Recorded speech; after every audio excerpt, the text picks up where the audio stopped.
नमस्कार, मी वृषाली पाटील बातमीपत्रात आपलं स्वागत करते। या बातमीपत्रात पाहूया महत्त्वाच्या 50 बातम्या सुपरफास्ट पद्धतीने। नांदेडच्या हदगाव तालुक्यातील आमगव्हाणमध्ये ढगफुटी सदृश पाऊस, नागरिकांच्या घरात शिरलं पाणी। पाण्याचा जोर ओसरल्यानं अनर्थ टळला। गोंदियात सलग तिसऱ्या दिवशी पावसाची हजेरी, पावसामुळे धान पिकाला फायदा होणार, शेतकऱ्यांना दिलासा।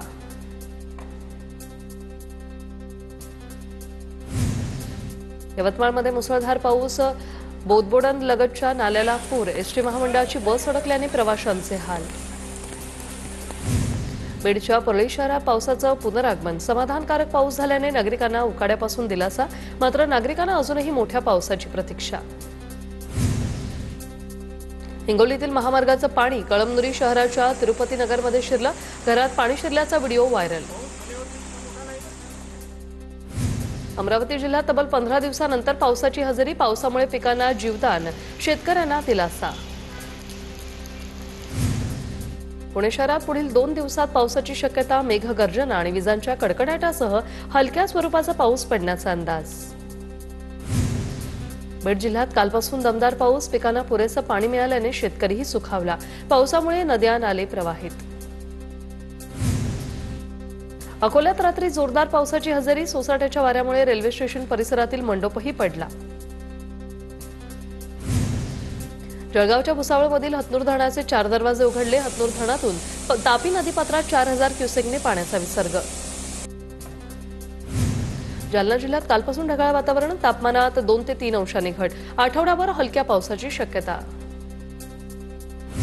वाशिम जिल्ह्यात मुसळधार पाऊस, नदीकाठच्या शेतांमध्ये पाणी साचून पिकांचं मोठ्या प्रमाणात नुकसान, तर हळदीच्या शेतात पाणी साचल्यानं हळद खराब होण्याची शेतकऱ्यांना भीती। परभणी जिल्ह्यात काही भागात काल मध्यम स्वरूपाचा पाऊस, खरीप पिकांना पावसाचा आधार। लातूरच्या घनसरगावमध्ये भाव नसल्याने शेतकऱ्यांनी 7 एकर कोथिंबीर पिकावर नांगर फिरवला, कोथिंबीर पूर्णपणे नष्ट केल्याने शेतकऱ्याला 5 लाखांचा फटका। निलेश देशमुख असं कोथिंबीरवर नांगर फिरवणाऱ्या या शेतकऱ्याचं नाव। अमरावतीच्या गणोरी भागात सोयाबीन पिकांमध्ये होमणी अळीचा प्रादुर्भाव, होमणी अळीच्या प्रादुर्भावाने शेतकरी हवालदिल।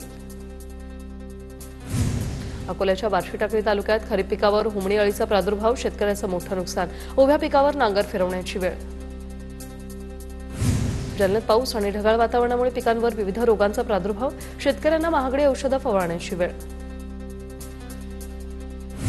वाशिम रिसोड बाजार समितीत हळदीच्या दरात मोठी घसरण, हळदीला किमान 10,500 ते 12,000 रुपये प्रति क्विंटल दर। सिंधुदुर्गातील नेरुरपारमध्ये डोंगर खचल्याने घराला धोका, भीतीचं वातावरण, डोंगराच्या मातीमुळे एका शेतकऱ्याची विहीर बुजली, या घटनांमुळे भागातील नागरिकांमध्ये भीतीचं वातावरण। धाराशिवमधील शेतकऱ्याला बँकेच्या चुकीमुळे अनुदान मिळालं नाही, 60,000 रुपये नुकसान भरपाई देण्याचे ग्राहक मंचाचे आदेश, शेतकऱ्यांनी स्टेट बँक ऑफ इंडियाच्या शाखेविरुद्ध ग्राहक मंचाकडे तक्रार केली होती। धाराशिवच्या भूममध्ये पवनचक्की कंपनी विरोधात शेतकऱ्यांच्या उपोषणाचा आज 4था दिवस, पवनचक्की कंपनीकडून रोडवर अतिक्रमण करून उभारण्यात आलेल्या पोलमुळे शेतकऱ्यांची गैरसोय। कोल्हापुरात पाणी टंचाई आणि कचरा उचलला जात नसल्यानं महिला आक्रमक, मंगळवार पेठेतील पोवार गल्ली परिसरातील महिला रस्त्यावर। नांदेडच्या अर्धापूर तालुक्यात लहान तांडा येथे रस्त्याची दुरावस्था, गावकऱ्यांचं चक्क खड्ड्यात बसून आंदोलन, रस्ता न झाल्यास जिल्हा परिषद पंचायत समिती निवडणूक बहिष्कार टाकण्याच्या ग्रामस्थांचा इशारा।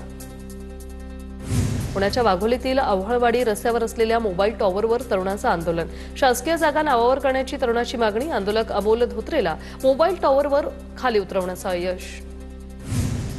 नाशिकच्या निफाड साखर कारखान्याच्या कामगार आणि सभासदांची जिल्हा बँकेविरोधात तीव्र निदर्शनं, कारखाना विक्री करण्याचा घाट असल्याचा आरोप। जळगावच्या एरंडोल तालुक्यातील पिंपळकोठा गावातील लाडक्या बहिणींनी मुख्यमंत्र्यांना राख्या पाठवल्या, फडणवीसांना राख्या पाठवून रक्षाबंधन सण साजरा केला। मंत्री गिरीश महाजनांच्या पत्नी साधना महाजनांकडून रक्षाबंधनाचा सण साजरा, जामनेर येथील निवासाने बंधू प्रकाश पाटील यांचा औक्षण करून राखी बांधली। पुण्याच्या शिरूरमधील संस्थेत रक्षाबंधन साजरा, भूमिपुत्र प्रतिष्ठान संघटनेकडून रक्षाबंधन सोहळ्याचं आयोजन, मुलींच्या चेहऱ्यावरील आनंद पाहून उपस्थितांचेही मन भारावून गेले। रत्नागिरीच्या लांजा हायस्कूलमधील विद्यार्थिनींकडून गतिमंद मुलांना राखी बांधून रक्षाबंधन सण साजरा, तर 15 वर्षापासून लांजा हायस्कूलचा हा स्तुत्य उपक्रम. रक्षाबंधनच्या पार्श्वभूमीवर कराडमध्ये विद्यार्थ्यांकडून वृक्षबंधन. कराडमधील शाळेत विद्यार्थ्यांनी वटवृक्षाला बांधली 8 फुटी राखी. शहापूरमधील काही भागात वीज पुरवठा खंडित. विद्युत वाहिनीवर झाड पडल्यानं वीज पुरवठा खंडित. लवकर वीज पुरवठा सुरळीत होण्याचं आश्वासन. हिंगोलीच्या जलेश्वर तलावाचं काम निकृष्ट दर्जाचं. संबंधित प्रकल्पाला 15 कोटी रुपयांचा निधी खर्चूनही काम अपूर्णच. टीव्ही9च्या बातमीनंतर आमदार तानाजी मुटकुळेंकडून पिंचिंग घसरली, त्याला दुजोरा. परभणीमध्ये जिंतूर ते येलदरी रस्त्याची प्रचंड दुरावस्था. खड्ड्यांमुळे अपघातांची संख्याही वाढली. भंडारा जिल्ह्यातील प्रमुख रेल्वे स्थानक असलेल्या वरठी मार्गाची दुरावस्था. 800 मीटरच्या रस्त्याचं काम रखडलं. विद्यार्थी आणि नागरिकांचे हाल.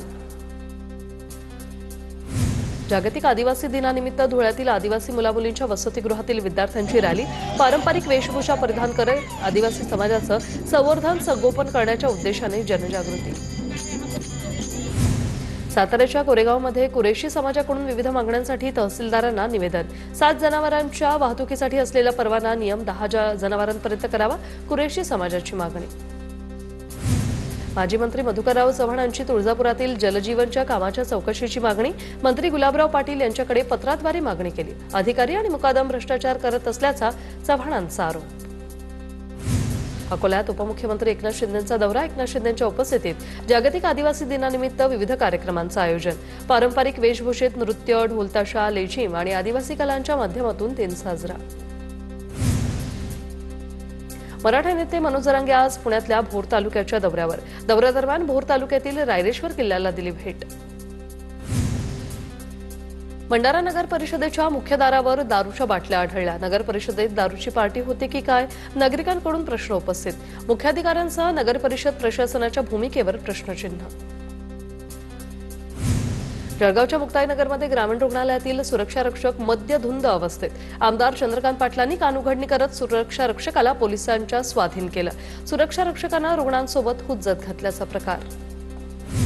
बारामतीत एका प्रशिक्षण विमानाचा अपघात. लँडिंग दरम्यान विमानात तांत्रिक बिघाड झाल्याची माहिती. सुदैवाने यात कोणीही जखमी नाही.